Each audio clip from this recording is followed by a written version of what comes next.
નમસ્કાર. આજના આપણા આ ખાસ અધ્યયનમાં આપ સૌનું સ્વાગત છે. આજે આપણે સીધા જ શ્રીમદ ભગવદ્ ગીતાના એક ખૂબ જ રસપ્રદ અને અત્યંત મહત્વપૂર્ણ અંશ પર વાત કરવાના છીએ. આપનું ધ્યાન રહેશે અધ્યાય 1ના શ્લોક 8 પર. આજે આપણે કોઈ ઉપરછલ્લી વાત નથી કરવાના, પણ એકદમ ઝીણવટપૂર્વક એક પછી એક સ્તર ખોલીને આ પ્રાચીન જ્ઞાનને આજના સંદર્ભમાં સમજવાનો પ્રયાસ કરીશું. તો ચાલો શરૂ કરીએ. આજે આપણે જે જોવાના છીએ તે પ્રથમ અધ્યાય એટલે કે અર્જુન વિષાદ યોગનો શ્લોક છે.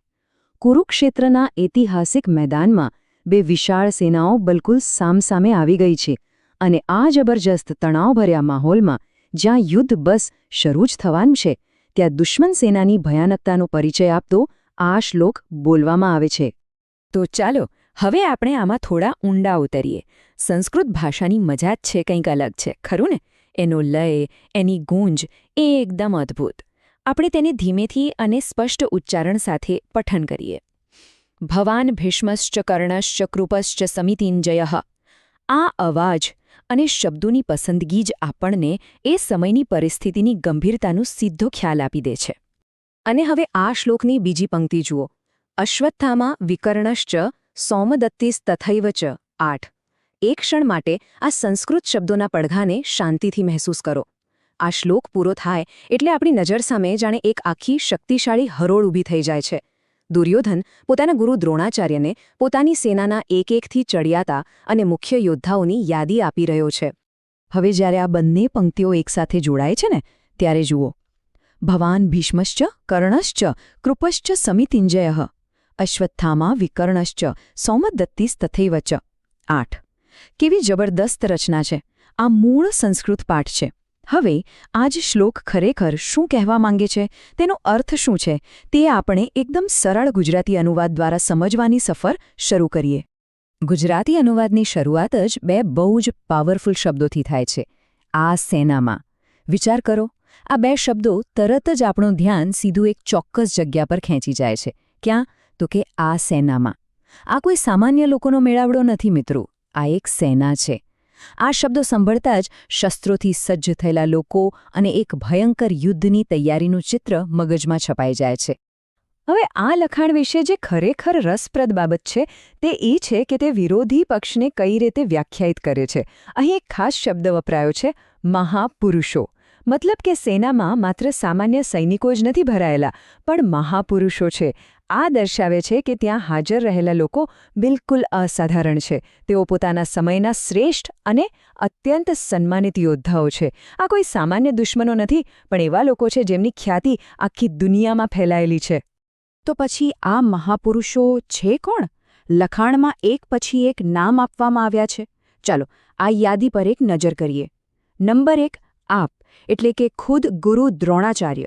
નંબર 2 ભીષ્મ પિતામહ. 3 કર્ણ. 4 કૃપાચાર્ય. 5 અશ્વત્થામા. અને 6ઠ્ઠું નામ છે વિકર્ણ. તમે જ વિચારો, આ નામો વાંચતા જ કેવું વજન અનુભવાય છે. આમાંનું દરેક નામ જાણે કે પોતાનામાં જ એક આખી સેના સમાન છે. આ બધા જ દિગ્ગજો એક જ પક્ષમાં એક સાથે ઊભા છે, જે આ સેનાની અકલ્પનીય તાકાતનો અંદાજ આપે છે. અને આ જ યાદીમાં 7મું નામ પણ ઉમેરાય છે, સોમદત્તનો પુત્ર ભૂરિશ્રવા. અને અહીં શ્લોકમાં દર્શાવેલા મહાપુરુષોની આ ખાસ યાદી પૂરી થાય છે. આ બતાવે છે કે મૂળ લખાણ કેટલી બારીકાઈથી અને એકદમ ચોકસાઈપૂર્વક દરેક મહત્વના યોદ્ધાની નોંધ લે છે. તો ચાલો હવે આપણે આગળ વધીએ અને જોઈએ કે આ આખું માળખું કેવી રીતે ગોઠવાયું છે. પ્રાચીન સંસ્કૃત શબ્દો જુઓ, જેમ કે ભીષ્મશ્ચ, કર્ણશ્ચ.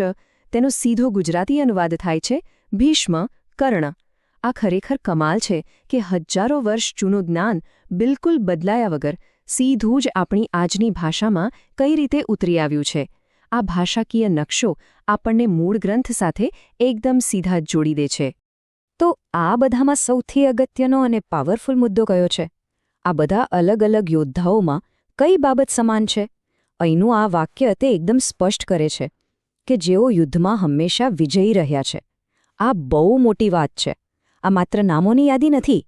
આ એવા લોકોની યાદી છે જેમને કોઈ ક્યારે હરાવી શક્યું જ નથી. આ એક એવો ગુણ છે જે આ તમામ અલગ અલગ યોદ્ધાઓને એક ભયંકર શક્તિ તરીકે જોડી દે છે. આ હંમેશા વિજયી રહેવાવાળા ખ્યાલ પર આપણે થોડું વધુ વિચાર કરવો જોઈએ. હંમેશા વિજયી એટલે જેમનો જીતવાનો ક્રમ ક્યારે તૂટ્યો જ નથી, જે લોકોએ પોતાની જિંદગીમાં ક્યારે હારનો સ્વાદ ચાખ્યો જ નથી. હવે કલ્પના કરો, જ્યારે આવી અજેય વ્યક્તિઓની આખીને આખી સેના તમારી સામે ઊભી હોય ત્યારે મનોવૈજ્ઞાનિક રીતે તેની કેટલી મોટી અસર થાય. આ શબ્દો શત્રુપક્ષની અભેદ્યતાને એકદમ નક્કર રીતે પ્રસ્થાપિત કરે છે. હવે જ્યારે આપણે શ્લોકના દરેક નાના મોટા ભાગને એકદમ બારીકાઈથી સમજી લીધો છે, તો ચાલો તેને આખો એક સંપૂર્ણ સ્વરૂપમાં ફરીથી વાંચીએ. આ સેનામાં આપ ભીષ્મ, કર્ણ, કૃપાચાર્ય, અશ્વત્થામા, વિકર્ણ તથા સોમદત્તનો પુત્ર ભૂરિશ્રવા જેવા મહાપુરુષો છે કે જેઓ યુદ્ધમાં હંમેશા વિજયી રહ્યા છે. ટુકડાઓમાં વિશ્લેષણ કર્યા પછી હવે આ આખું વાક્ય વાંચીએ છીએ ત્યારે તેનો પૂરેપૂરો પ્રભાવ અને તેની ગંભીરતા સીધી જ આપણને સમજાઈ જાય છે, બરાબર ને? અને આ જ બાબત બહુ સુંદર રીતે આપણને એ સમજાવે છે કે આ શ્લોકનો અંતિમ ઉદ્દેશ્ય શું છે. હંમેશા વિજયી રહેલા મહાપુરુષોની સેનાનો સામનો કરવાનો ખરેખર અર્થ શું થાય? જુઓ, આ પ્રશ્નનો કોઈ સીધો કે તૈયાર જવાબ આપવાની જરૂર નથી, પણ આજના આપણા આ અધ્યયનમાંથી તમારે આ વિચાર સાથે જવાનું છે. જ્યારે સામે એક એવી શક્તિ હોય જે ક્યારે હારી જ નથી, ત્યારે તેની સામે અડીખમ ઊભા રહેવા માટે કેવા મનોબળની જરૂર પડે? આ શ્લોક આપણને માત્ર રણભૂમિનો પરિચય જ નથી આપતો, પણ આવનારા એક બહુ જ મોટા સંઘર્ષ માટે માનસિક ભૂમિકા પણ તૈયાર કરે છે. આજના આ વિશ્લેષણમાં આપણને જે સ્પષ્ટતા મળી છે તે ખરેખર અદ્ભુત છે. આગામી સમયમાં આવા જ રસપ્રદ અને ગહન વિષયો સાથે આપણે ફરી મળીશું. ત્યાં સુધી આજના આ અધ્યયનમાં જોડાવા બદલ આપ સૌનો ખૂબ ખૂબ આભાર.